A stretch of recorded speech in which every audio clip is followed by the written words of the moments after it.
for a conversation with FP's Andrew Sollinger about the next chapter in global health.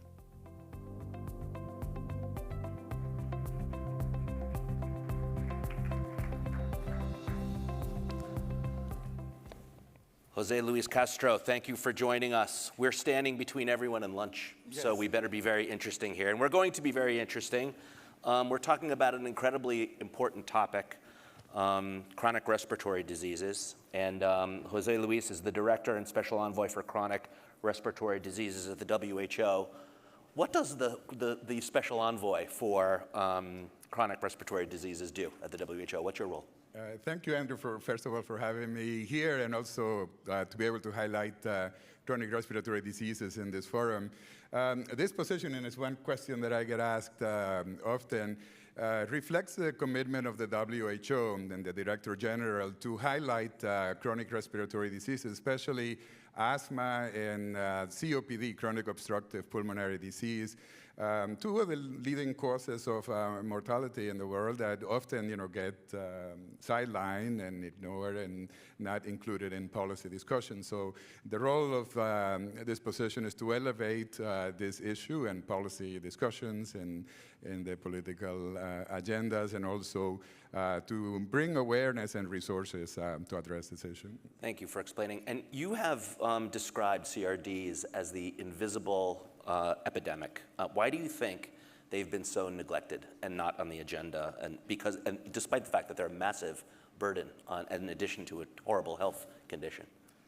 Chronic respiratory diseases, and especially those two diseases, asthma and COPD, affect over 640 million people in the world and cause 4 million deaths every year. And yet, for example, in 2024, just before I assumed this position, it was only mentioned in the news by a major newspaper once, and it was reporting on the death of the Irish singer Sinead O'Connor. Now, 4 million people died that year in 2024 of this disease.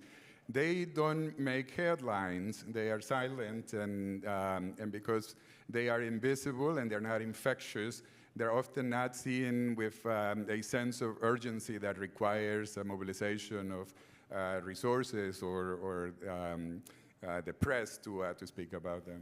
Got it. Maybe you could tell us a little bit about access. You meant, a tremendous number of people, 640 million, I believe you just mentioned. Many people with asthma or COPD can't get a basic inhaler. And what needs to change, and who's responsible for making that happen? One of the challenges with these diseases is that it's difficult to diagnose asthma, for example. Although there are treatments available, they are difficult to diagnose. And also, then the cost is a barrier to access those medicines. Also, the medications are not, the inhalers are not widely available in every country. That is why the global health community is asking for, as part of the political declaration, the access to inhalers for bronchodilators and corticosteroids as for the treatment of asthma and COPD, to be part of the political commitments that are made so that they are affordable and that they are accessible to all those who are suffering. But I think the diagnostic piece is a key issue that needs to be addressed as well. Mm-hmm. We've been talking a lot about finance today, obviously, considering the current state of affairs. Maybe you could just give us a minute, an understanding, the need to create that understanding and political will. What are the financing mechanisms available, or what would you like to see available for CRD? For sure. When we look at what are some of the driving causes of these diseases, there are two that are primarily responsible for example, COPD, and that is tobacco smoking and air pollution. And these two issues, we have effective policy solutions to address them. The implementation of the WHO's recommended Empower strategy is one of those methods, and that includes taxation as one of the ways that governments can raise revenue in a sustainable way to address these public health issues. Also, reducing emissions and taxes on emissions is another way that funds can be raised.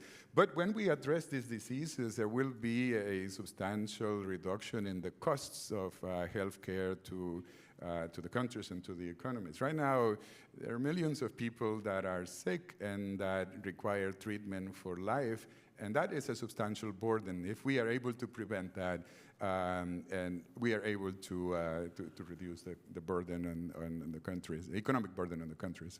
I don't know if you were around for the panel before the last, where Kana Anemoto of McKinsey Health Institute, that was her recommendation for how to close the financing gap. Tax, tax, tax. It sounds like you would come up with a similar kind of a scenario.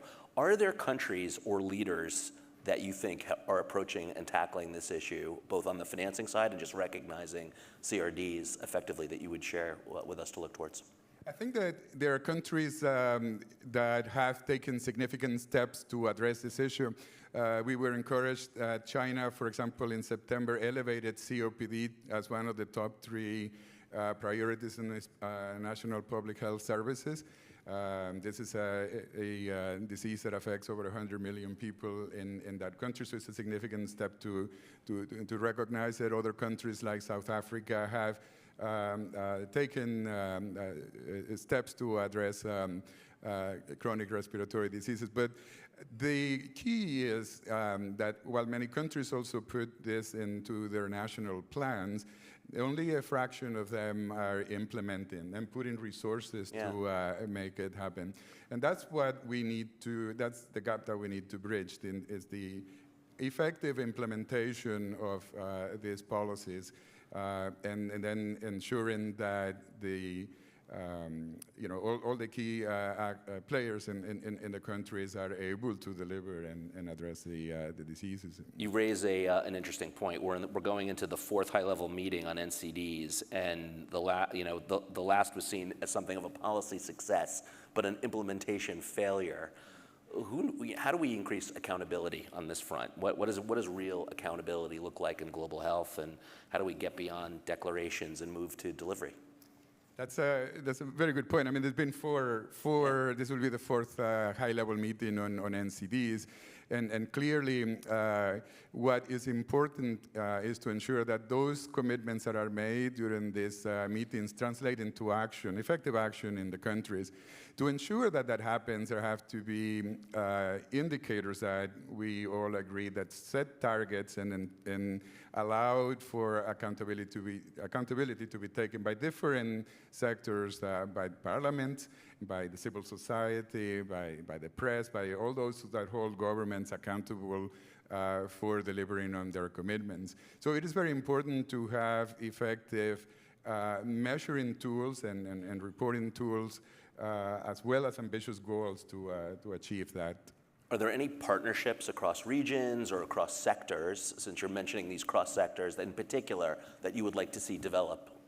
Definitely. I think partnerships like groups of parliamentarians that are coming together, for example, like the parliamentarians for the Caucus of Parliamentarians for Tuberculosis, which has been in existence for 10 years. It's an effective mechanism that ensures that money is put in the national budgets to address this issue. Similar efforts to address non-communicable diseases, and especially chronic respiratory diseases, will be important. The Global Alliance Against Respiratory Diseases is a group that WHO convenes of the leading scientific organizations in the world addressing this issue. And this group has come together with 5 priorities, 5 asks for the political declaration to address the crisis of chronic respiratory diseases. That among them is ensuring that chronic respiratory diseases are part of the political discussions, part of the development agenda, that the access to affordable inhalers, corticosteroids, as well as bronchodilators is assured, or a combination of those, as well as investments in research. In 50 years, there hasn't been a major breakthrough in treatment for asthma or chronic respiratory diseases. Why is that? And that's because there hasn't been the investment, there hasn't been the political urgency to make this happen. Right. You know, the global health community has really rallied around infectious diseases. What can we learn from that response that we might be able to apply to CRDs going forward? I think effective collaboration. You know, Andrew, earlier this month, on May 8th, we celebrate the 80-year liberation of Europe. Yeah. But that day also, in 1980, the World Health Organization declared the eradication of smallpox. And that was not a miracle. That was a triumph of multilateralism. That was a triumph of collaboration among countries to address one of the deadliest diseases in the world. And I think that time and again, you know, when the scientific community, the public health community comes together and creates a sense of urgency around an issue, resources are found to address them. And the political will to, as well as the public interest to address them, drive the search for solutions and the implementation for effective solutions. It's possible if we can build that political will. So as in your role, your new role as special envoy, new special envoy role, I should say, what is the one thing you'd want to achieve over the course of the next 12 months? You've discussed a lot, taxing as a finance mechanism, partnerships, raising awareness and political will across the board. What's the big thing on your agenda that you'd like to see achieved? I think the key is that chronic respiratory diseases have to be integrated into the primary healthcare systems of the countries, because that's where most people will go for their care. I mean, in the panel earlier, they were talking about menopause and also saying that, you know, that menopausal care is also primary health care. But that is very important, and investments in primary health care so that the countries are able to address these issues, whether it's CRDs or non-communicable diseases or others, is of utmost importance. So if we can achieve one goal is the investment in the primary healthcare system, in the health workforce to deliver that work, and also investment in research and innovation to develop better and more effective treatments to address vulnerable populations. Well, we'd be very keen to support you in that mission, and you know, we thank you for your leadership and for reminding us that the air we breathe is a global health issue that we need to focus on, and I couldn't agree with you more, and that CRDs may be silent, but your voice is helping ensure that they get a voice. So let us know how we can help you in that cause going forward, because they can't be ignored. So we look forward to seeing the progress that you bring to the issue going forward. Thank you very much, and I look forward to collaborating with you, with your organizations, as we advance chronic respiratory diseases. If you can breathe, if someone cannot breathe, there is no economic development, there is no education, there is no other goals to address. I think it starts with breath, and I think that for all the talk of equity and these discussions, you know, the lungs are waiting to exhale, so we want to make sure that that happens. Breathe that in. Jose Luis, thank you so much. Appreciate it. Thank you. Please right this way.